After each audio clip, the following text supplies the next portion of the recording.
The Pentagon has outlined equity priorities.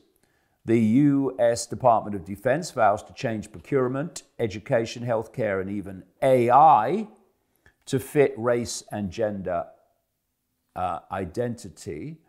And the Chinese government and the Chinese military must be in hysterics.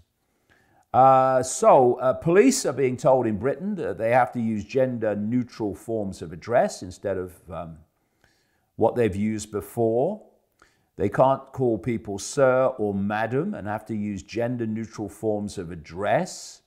Under the heading, How to Be LGBT plus Friendly, this document says, when greeting others, avoid ladies, gentlemen, mom, sir, girls, guys. And in one training, wait for bloody this.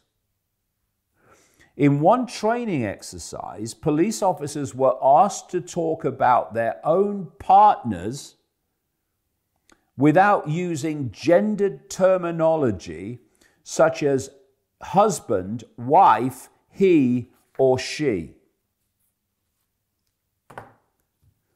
Police officers, what are you doing?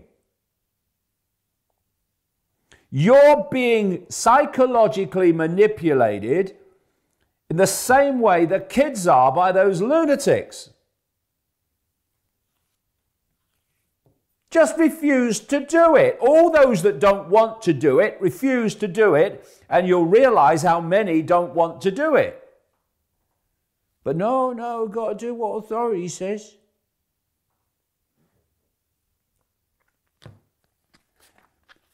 The House of Lords in Britain, they've been told to stop using offensive terms like man-made and manpower. They've been given an inclusive language guide. Modern feminism, because they're targeting the women now as well as the men, is transphobic, racist, and focuses on straight, white, middle-class women, pupils were told in Forum at $22,000 a year Highgate School. Because these private schools, they're really big time into all this. Apple includes pregnant man emoji in latest software update. Unbelievable.